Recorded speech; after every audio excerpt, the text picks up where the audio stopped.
Estamos con el general de brigada Gabriel Jorge Guerrero. El general es licenciado en Estrategia y Organización y cuenta con una amplia experiencia en operaciones de paz. Puntualmente, su último destino en operaciones de paz fue comandante de la misión de las Naciones Unidas en Haití, comandando 8.000 efectivos de 22 naciones. Además, ha hecho un curso de formación de líderes senior en las Naciones Unidas. Es expositor en la conferencia anual en la Asociación Internacional de Centros de Adiestramiento de Operaciones de Paz. Fue agregado militar adjunto en Suecia, Noruega y Dinamarca. Y es también profesor titular de la Escuela Superior de Guerra Conjunta, donde actualmente está desarrollando un curso denominado Prácticas Profesionales Nuevo Horizonte. General Guerrero, le agradecemos mucho por prestarse a esta entrevista. Muchas gracias a ustedes, un gusto. Bueno, nos gustaría saber de qué se trata la práctica profesional Nuevo Horizonte que está desarrollando con los cursantes de la Escuela Superior de Guerra Conjunta. Bueno, la práctica profesional Nuevo Horizonte se enmarca dentro de una situación que está viviendo el mundo hoy respecto a las operaciones de paz, donde ha habido una evolución trascendente desde el año 2015 hasta nuestros días, donde ha cambiado radicalmente la naturaleza de las operaciones de paz. Y entonces, con los alumnos de la maestría, lo que tratamos de hacer es de insertarlos en ese tipo de escenarios para desempeñarse a nivel estratégico militar en las operaciones de paz del siglo XXI, que es el gran desafío. Lo hacemos con absoluto realismo, conectados con el mundo de hoy, con las Naciones Unidas, con otros países armados. También participan de este tipo de operaciones. Incluso tenemos videoconferencias con los lugares donde se plantean los escenarios, como el Congo, República Centroafricana, donde hablamos con los actores en primera persona.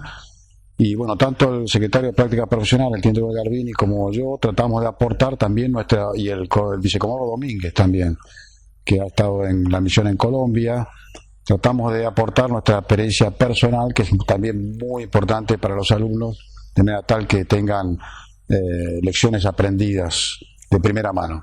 Bueno, me da pie para preguntarle justamente si esto se hizo anteriormente o es la primera vez en la escuela y con qué capacidades o con qué conocimientos terminan los cursantes después de esta práctica profesional.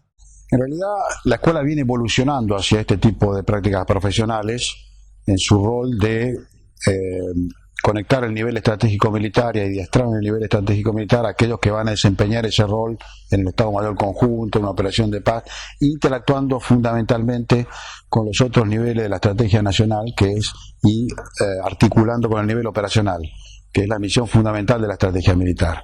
Ahí tenemos que trabajar muchísimo, sobre todo en el tema de operaciones de paz, para que el envío de tropas en el futuro hacia el exterior, digamos, tenga una solvencia muy importante, lo que se refiere a un tema que es fundamental, que es el mecanismo de proceso de decisión del Estado, que es algo que el Estado debe ajustar en todos sus niveles, en el nivel estratégico militar, en el nivel estratégico nacional, la relación de la Cancillería con el Ministerio de Defensa, con el Poder Ejecutivo y el Poder Legislativo, que es algo que hemos aprendido, porque nosotros en operaciones de paz tenemos una larguísima trayectoria. Argentina es un país miembro fundador de las Naciones Unidas, pero hay algunas partes que todavía tenemos que corregir, porque también el mundo ha cambiado y debemos enfrentarlo con un nuevo sistema, mucho más ágil, mucho más dinámico, mucho más atento a los escenarios del mundo que hoy son totalmente volátiles y cambiantes. Perfecto. ¿Cuál va a ser la modalidad de trabajo en esta capacitación con los cursantes? Salvo una primera etapa de unos 3 días, que es una etapa de nivelación en donde se traen especialistas de primer nivel a hablar de los temas fundamentales que ellos han visto en el aula, en clases y en su estudio particular. Es eminentemente práctico y se plantean 3 escenarios, 2 de ellos reales, absolutamente reales, como son la República Democrática del Congo, la misión MONUSCO, y la República Centroafricana, la misión MINUSCA, que son absolutamente reales y donde tenemos observadores argentinos desplegados en Centroafricana, no en el Congo, pero sí tenemos cursantes del Brasil, los Force Commander, por ejemplo, en el Congo es de la República del Brasil, es decir, que son escenarios familiares. O sea, si bien es un ejercicio, los escenarios son reales. Absolutamente familiares, de hecho las videoconferencias que estamos teniendo son con oficiales del Uruguay, oficiales argentinos, oficiales del Brasil, es decir, que esto es una realidad, no es que estamos planteando una utopía, es algo que está a la vuelta de la esquina, donde ya hay tropas desplegadas. Y acá está el gran secreto de desplegar en operaciones de paz. Hay que trabajar sobre el escenario que va a venir, no que el escenario nos sorprenda y desplegar de una forma que después termine ocasionando un problema para el país y, lo que es peor, para aquellos que vamos a proteger como los civiles de la misión, ¿no?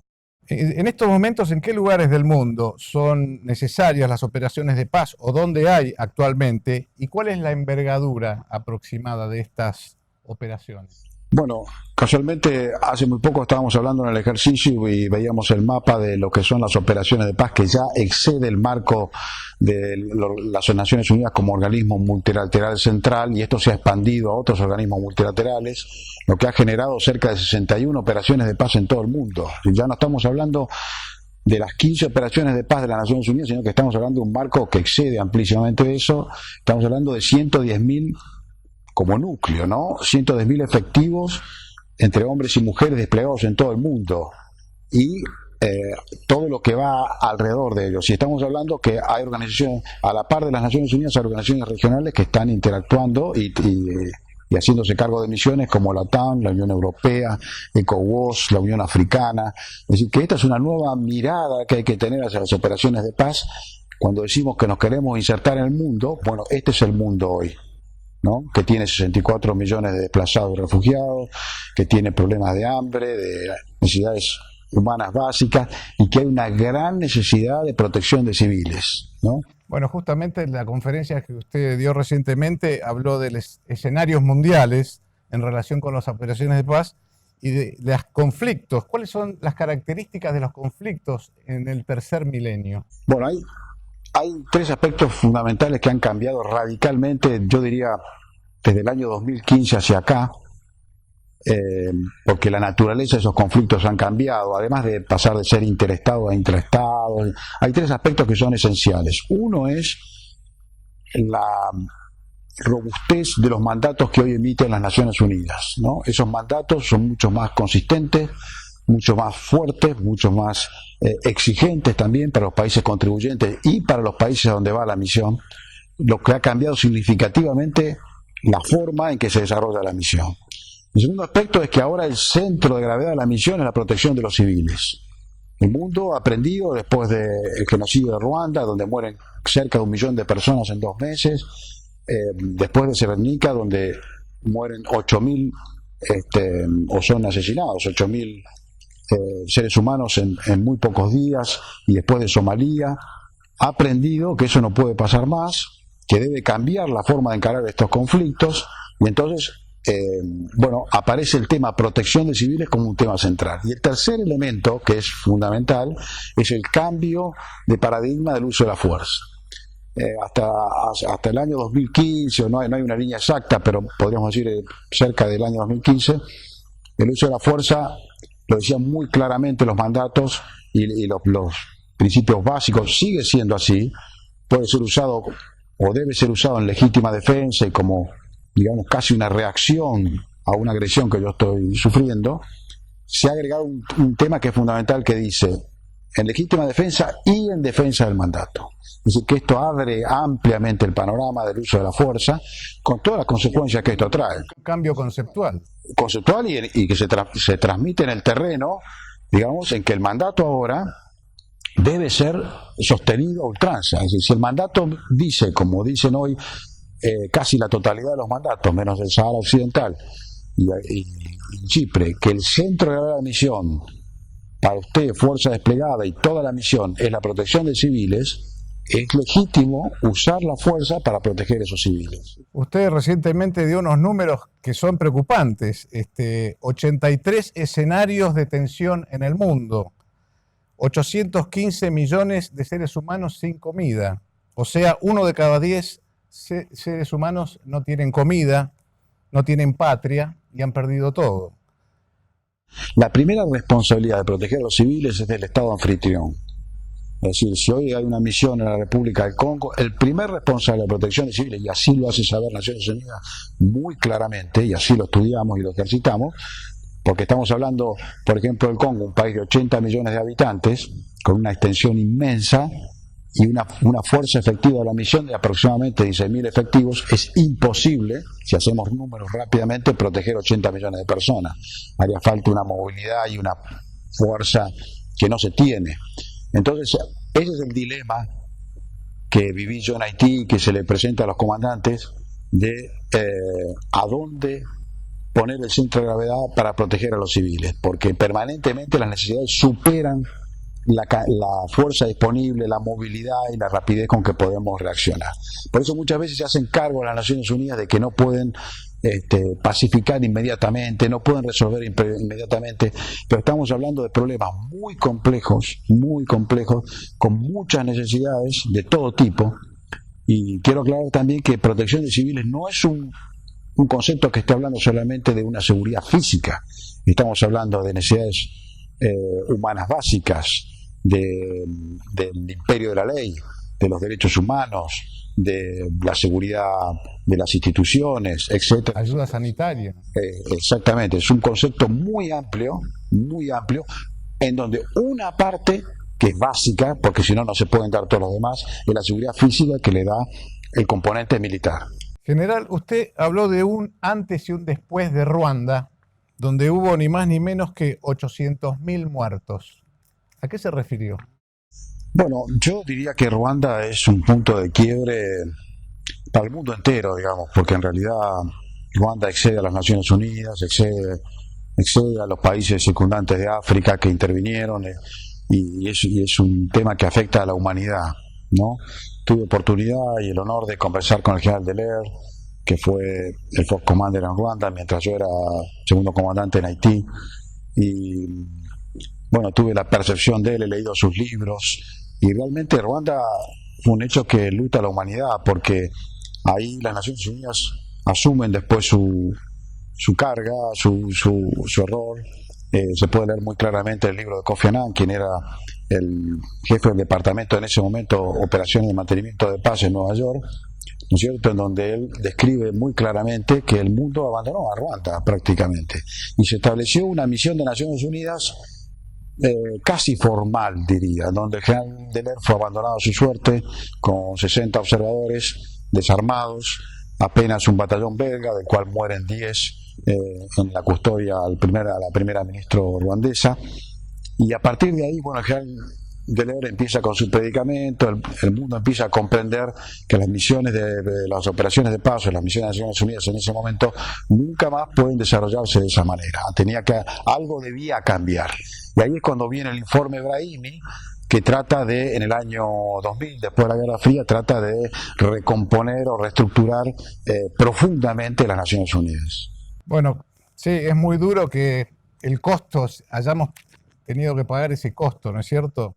Por ejemplo, mencionó que la Argentina ha tenido, por ejemplo, Chile para desembarcar con sus ayuda humanitaria tardó 24 horas para llegar a Haití, y la Argentina tardó 6 meses. Entonces yo me pregunto si en Argentina en particular y en Latinoamérica en general hay una conciencia y una planificación a mediano o a largo plazo de estas ayudas humanitarias que son necesarias en el mundo. Conciencia es absoluta, y Argentina ha sido un país generoso. Muchas veces me han preguntado, estando en Haití, ¿por qué estábamos en Haití y no estábamos en la pobreza del Chaco?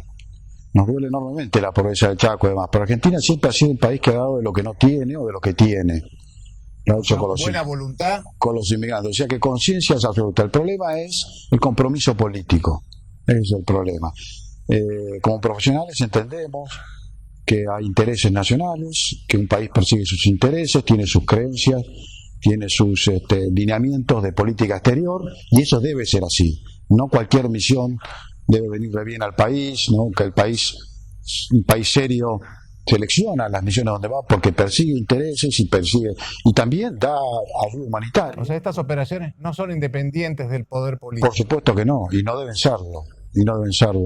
Pero también están los extremos, de no querer ir a ningún lado o de no querer desplegar porque digamos, al final ningún lugar nos va a venir bien porque el sacrificio es grande, es muy grande, ¿no es cierto? Pero también la recompensa es muy grande, de todo tipo, personal, institucional, para la nación, el prestigio argentino. Un solo detalle: mientras yo estaba en Haití había un escuadrón de helicópteros de la Fuerza Aérea Argentina, y ese escuadrón llevó desde el rey de Jordania hasta infinidad de diplomáticos, rescató, salvó vidas, un hospital que salvó miles de vidas durante el terremoto, un batallón que protegió miles de personas, dio ayuda humanitaria a miles de personas durante 12 años. Es decir, eso es un país presente en el mundo, ¿no es cierto? Eso es un valor que digamos, también está presente cuando uno despliega. Y hay que pagar un costo, que puede ser un costo monetario y también, lamentablemente, a veces es un costo en vida. Pero los países serios también tienen en cuenta esas cosas y han derramado su sangre en la historia del mundo. Usted hizo mención de un síndrome postraumático. Sí, eso es un tema también muy importante, porque los escenarios donde estamos desplegando, o donde podríamos potencialmente desplegar, son escenarios sumamente complejos. Así lo practicamos con los alumnos, lo hemos visto en la experiencia que tenemos, y son escenarios donde, por ejemplo, yo tuve que estar 3 años en Haití.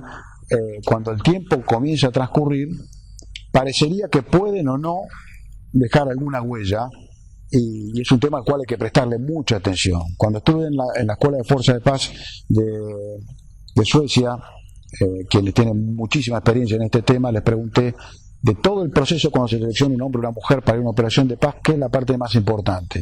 Y me dijeron el debriefing, cuando el hombre o la mujer vuelve, ¿no es cierto?, de que cuente las lecciones aprendidas, desenrolle toda su historia y asegurarnos de que haya asimilado bien y que no afecte su vida en el futuro, lo que ha visto y ha vivido en esta operación de paz. Si nosotros analizamos un poco la vida del general Deler, que estuvo 3 veces al borde del suicidio, que su ayudante se suicidó, es decir, porque hubo realmente un rechazo general de la sociedad hacia su vuelta.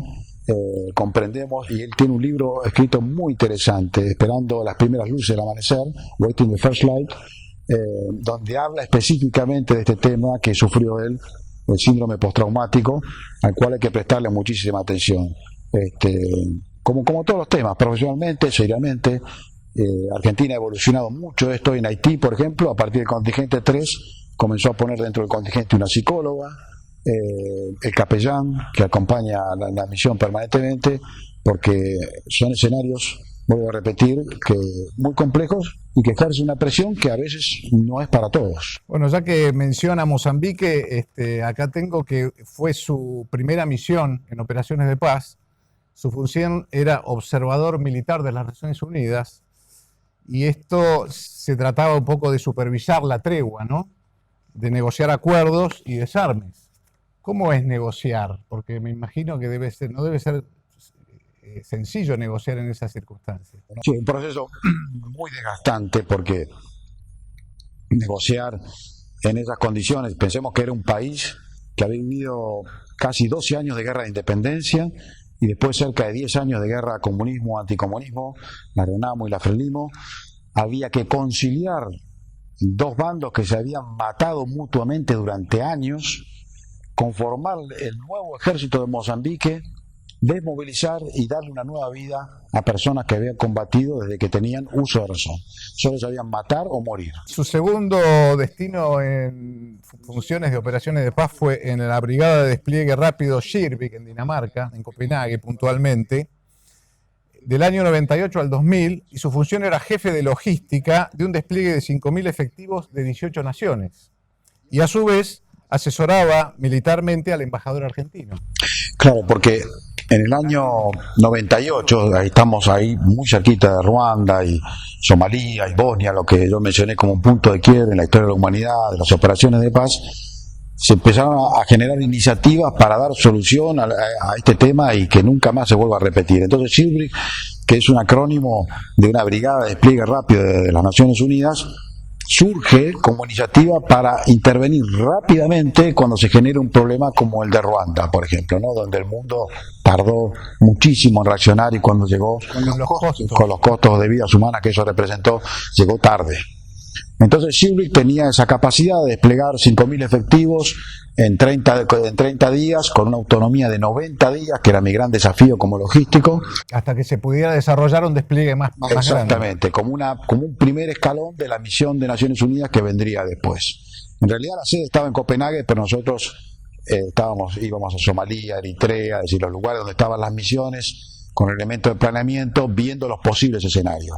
La brigada terminó desplegando en el conflicto Somalia-Eritrea, pero la verdad que hay que decirlo, la brigada no cumplió todos sus objetivos porque era un elemento muy costoso. Mantener un elemento a stand-by durante muchos años cuesta muchísimo dinero, y bueno, cuando empezamos a hablar de presupuestos y demás, algunos países empiezan a retirarse. Pero bueno, hay que destacar que Argentina en ese momento fue invitado a participar. Yo abrí la misión ahí como el país representante de Sudamérica con gran prestigio en las operaciones de paz y por toda su trayectoria. Es decir, un privilegio para la Argentina. Exactamente, porque compartíamos con países, ¿no es cierto?, de muchísimo prestigio en las operaciones de paz, como Suecia, Noruega, Dinamarca, Canadá, Austria. Es decir, que realmente habíamos entrado en un club, muy importante de gente que ha hecho muchísimo por la paz en el mundo. Entonces, para nosotros era muy, muy importante. Bueno, participamos de eso durante 10 años y luego cuando se disolvió, pasamos a otros organismos, ¿no? Y luego estuvo del 2004 al 2005 en Haití como jefe de recursos humanos, donde se desplegaban 8.000 efectivos de 22 países. Sí, ahí abrí la misión en Haití, lo cual... usted fue el encargado, fue el desembarco. Digamos. Sí, después del desembarco éramos 11 coroneles con el entonces general Heleno, que hoy tiene funciones en el gobierno de Brasil, que era nuestro Force Commander. Recuerdo muy claramente la noche que abrimos la misión en un hotel muy viejo de Haití. Abrimos la misión ahí, unas poquitas personas, 15 personas, digamos. Después la misión llegó a tener 8.000 efectivos. Y bueno, recién se acababa de firmar el acuerdo para establecer la misión y el acuerdo de paz, así que bueno, empezó la gran tarea que duró casi 14 años. Mi gran desafío era llevar los efectivos de la misión de 0 a 6.300 y algo de efectivos, que era el total del techo que nos había dado el mandato, para relevar la Mission Interim Force, que era una fuerza que había hecho las veces del mecanismo que yo expliqué recién con SHIRBRIG, para estabilizar el país y volver a poner orden, dando lugar a una misión de Naciones Unidas. El 1 de junio del año 2004 se hizo la formación de relevo y tomamos el compromiso de la Mission Interim Force por la misión de Naciones Unidas, que estuvo presente hasta casi el año 2015. Ahora, esta transformación cultural que hacen, porque prácticamente es encarar una transformación cultural, debe generar resistencias, ¿no?, en la población local. Sí, la misión normalmente tiene un periodo que así se le llama de entre casa de luna de miel, donde podemos decir que entre los primeros 6 meses y un año todo el mundo recibe con los brazos abiertos a las Naciones Unidas o a la fuerza que esté llevando a cabo la operación de paz, sea una Naciones Unidas, la OTAN o la fuerza que sea, y porque los síntomas de bienestar y de mejoramiento se ven inmediatamente, ¿no? En cuanto a la seguridad, en cuanto al derecho a circular libremente. O sea, en ese sentido es bienvenida. Hay una suerte de bienestar y de acomodamiento de las cosas muy rápido. Pasamos de la guerra civil a de golpe empezar a ordenar las cosas. Todo lo demás que viene después, la reconstrucción de las instituciones políticas, el bienestar económico, todo lo que viene aparejado, que es...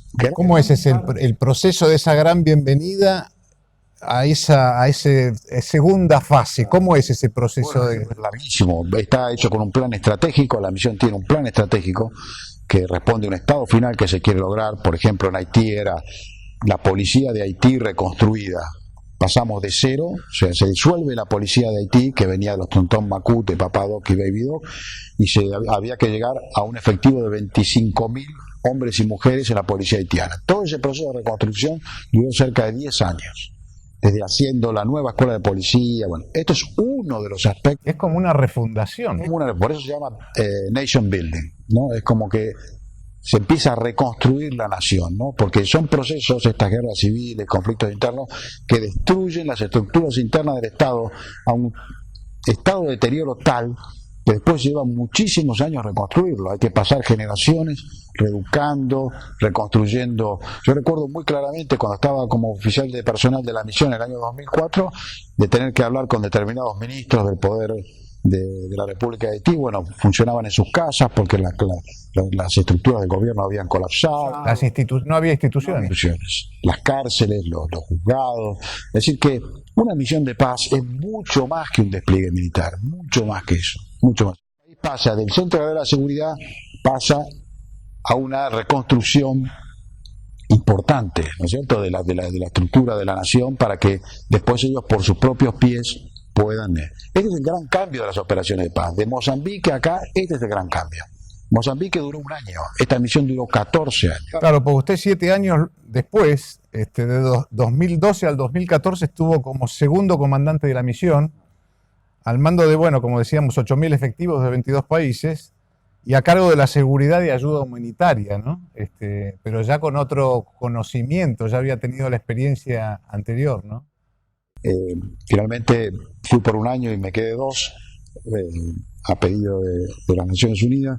Entonces, realmente todo un desafío, porque ya la misión estaba en pleno desarrollo, acababa de salir del terremoto que mató 300.000 personas, murieron 300.000 personas, teníamos 1,5 millones de desplazados viviendo en viviendas precarias o en centros de desplazados, con todo lo que eso representaba. Estábamos en plena reconstrucción de la policía y el proceso democrático muy frágil, un presidente electo. El día que yo llegué acababa de renunciar el primer ministro, porque son estados que vienen de una fragilidad muy importante. Entonces, digamos, es como que hay que poner un tutor, como quien pone con una planta, para ir ayudándolos a que se paren por sus propios pies. Y realmente en este tipo de misiones parecería como que todo va a marchar sobre ruedas y que todo, bueno, hay 2 pasos adelante, 1 hacia atrás, 2 pasos adelante, 1 hacia atrás. La técnica de negociación, hablar, convencer, educar, requiere muchísima paciencia, también saber aceptar. Esto es un tema muy importante, donde hay que ser muy flexible, entender la cultura hacia la cual vamos, aceptarla, comprenderla y sobre todo respetar. Es importante entender la cultura local. Claro, y entenderla para respetarla, ¿no? Porque, digamos, si bien se usa un término que no nos gusta mucho a los pesquistas, dice imposición de la paz, es decir, ahí en realidad ya ha comprendido el mundo, las Naciones Unidas y quienes van a una operación de paz, nadie impone nada, digamos. Hay un tema muy importante que se trabaja mucho en las operaciones de paz, que se llama Community Engagement, que es el tema de involucrar a esa comunidad en su propio proceso de reconstrucción. Bueno, y para terminar, me gustaría, dado que usted tiene evidentemente mucha experiencia en estas operaciones de paz, que hiciera alguna recomendación a su criterio, algún cambio necesario para mejorar y eficientizar en el mundo estas operaciones. ¿Qué cree que usted que sumaría? Lo más importante que creo que sumaría muchísimo es comprender y comprometerse con esto seriamente, los gobiernos y aquellos que tienen la responsabilidad de decidir, de tomar las decisiones importantes. Las decisiones políticas. Las decisiones políticas importantes. Los soldados siempre estamos listos para el cumplimiento de la misión, con entusiasmo, con alegría, con pasión, ¿no es cierto? Y tenemos muy claro que el poder político es el que va a decidir a dónde tenemos que ir, los intereses nacionales son los que van a dictar a dónde vamos a ir.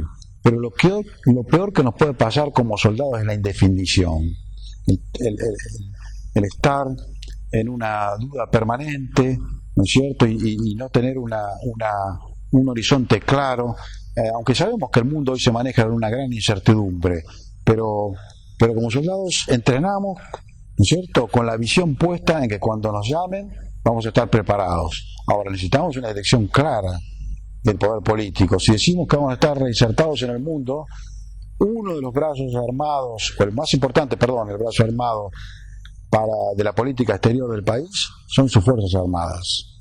es cierto? Y parte de esa reinserción en ese mundo tan complejo, lamentablemente salpicado de operaciones de paz en todos los continentes, bueno, para eso estamos, para eso estamos. Bueno, perfecto. General Guerrero, le agradezco mucho todo lo que nos ha enseñado en operaciones de paz, que es mucho más complejo de lo que uno se imagina. Y bueno, nuevamente muchas gracias por acceder a esta noche. No, al contrario, muchas gracias a ustedes, un gusto.